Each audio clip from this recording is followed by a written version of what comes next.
What's up, y'all? It's your main man, Mixtape Marcus, back again. And I just got a package from FedEx to let y'all know. It is the Malibu DJ Booth by Headliner. So, unbox it with me.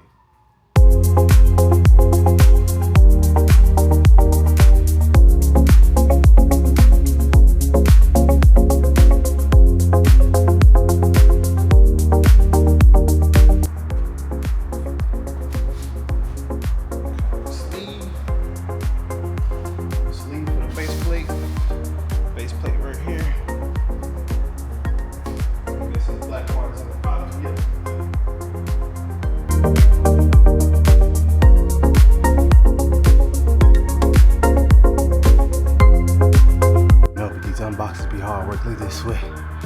Whew, Texas heat, man.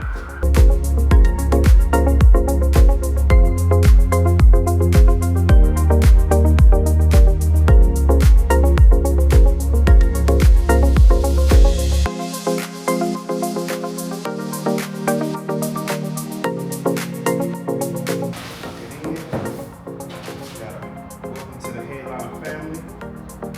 Card.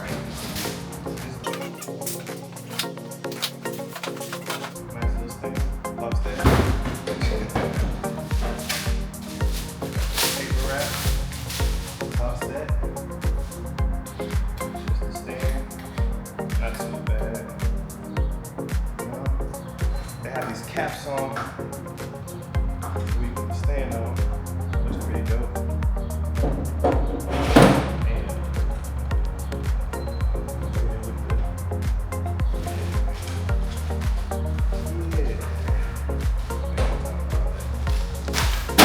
Savageness. Got some Velcro straps. These are the headphone and microphone holders. Put them on here, as well as the screws with a screwdriver. Put them on too. So folks, I ended up picking up this booth from idjnow.com. It was an open box and they did give me a discount on it. That discounted price ended up being $1,123.40. But let's factor in shipping and all that stuff. Shipping was $325. Taxes were $115.87. The shipping protection on it was $33.70. And then the grand total was $1,597.97. So guys, just to give you a quick rundown on all the booths I do have in my arsenal in comparison to this one, I'm gonna start with the first booth I ever bought. It's the Pro XZ table. If you don't know what that booth is, I'm gonna put it up here. But it was $800 when I originally bought it. It is pretty much the standard for the Red Bull 3-style competitions. That is the booth I've seen everywhere. So I went ahead and purchased it, and that was the first booth I bought for weddings. It is pretty heavy, but it is really quick to set up.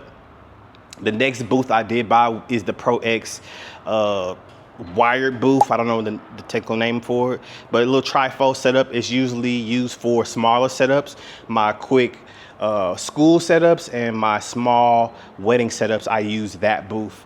And then the next booth I end up buying is the Pro X podium control tower. I'm gonna just bring it over here in a second because I'm gonna do a comparison. But I love that booth. The only thing I don't love about it is it doesn't have space for a rack, as well as it's wood. So it is a little bit heavy. I do work out, so that's not a problem, but it doesn't have anything you could purchase even aftermarket for it.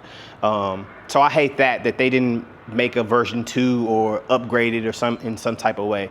So this will be the next iteration of my DJ tables. And also, I don't like the arm that comes with the podium control tower. Like this thing, this really is not good for holding your computer. Look at this thing, look.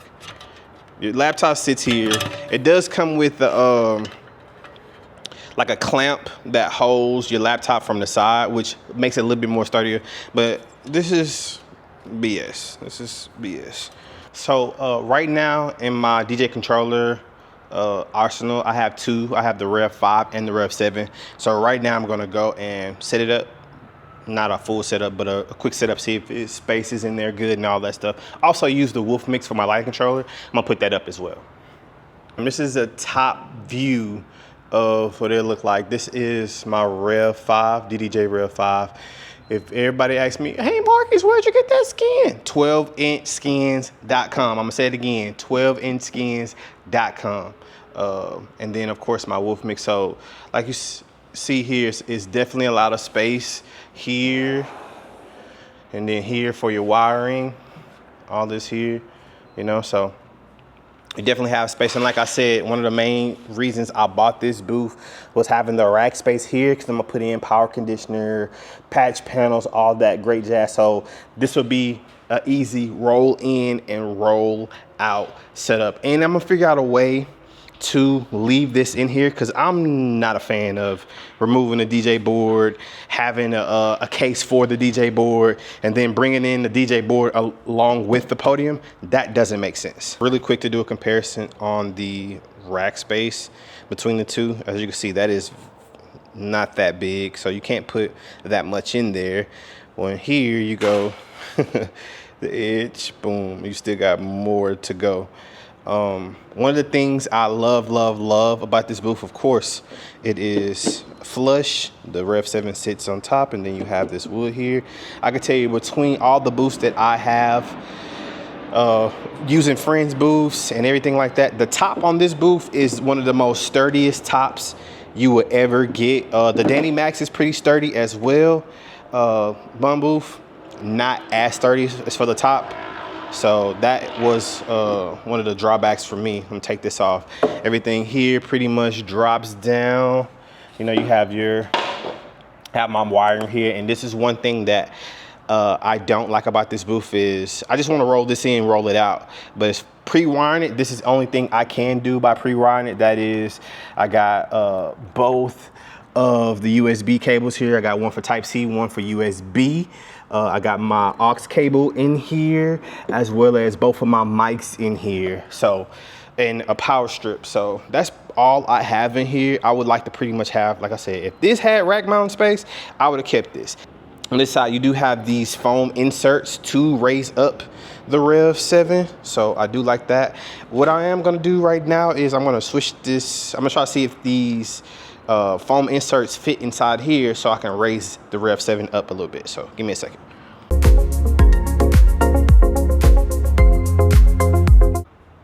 So yeah, I just switched it over, my Rev 7 over from the Purse Control Tower to the Malibu booth with the risers that was in the foam risers that was in the control tower.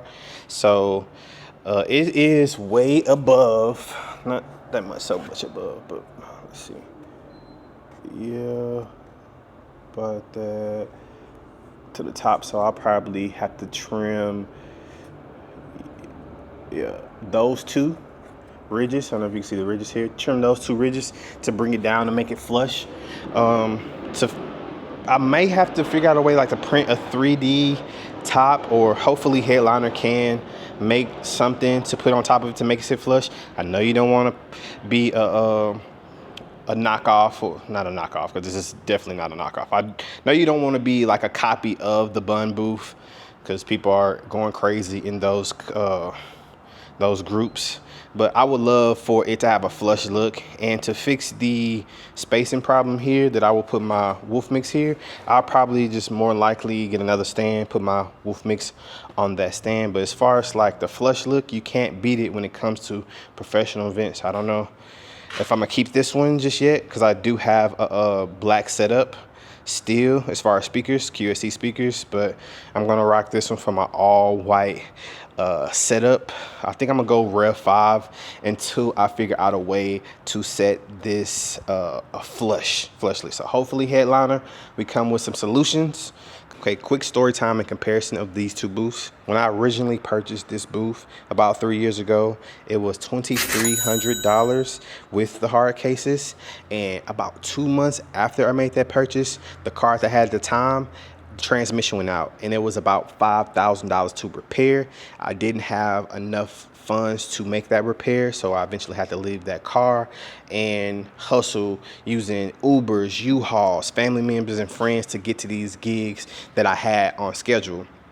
Fast forwarding ahead to me purchasing this booth, it was $1,600, and the only real trade-off for me that I had to make between this one and the Pro X booth was having the flush top. Everything else is A-okay. I'm gonna leave it like this. I'm gonna put racks and everything in there so that way I can just roll in, roll out. Of course, this booth is gonna be compared to the Bun booth.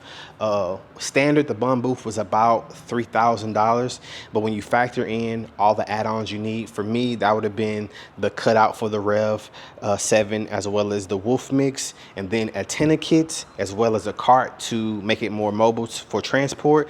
That totaled about it totaled about $3,200 to $3,500 to get it shipped here and have all those things there. And Joe Bun is a pioneer in the game, great guy, even though he's a Tar Heels fan. And you know I had to go with the Duke Blue Devil Blue on this one. But pricing wise, half the price of the Bun booth. I had to think back to when I purchased this booth and I had car troubles. Just this May, I had to pay $2,100 for my new cargo van to get repaired.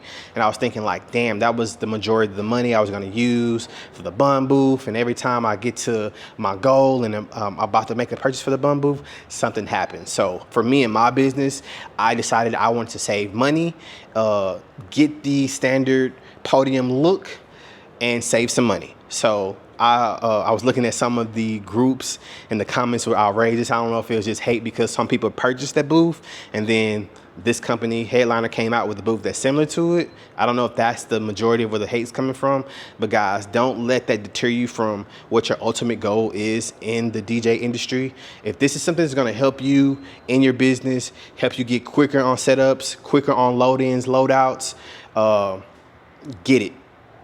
Simple as that. And if this video helped you in any way, make sure you like, make sure you comment, subscribe. You know, I'm out here sweating hard. I don't know if you can see, look, get that sun out. Look, sweat patches, sweat stains for y'all. So make sure y'all like, comment, subscribe.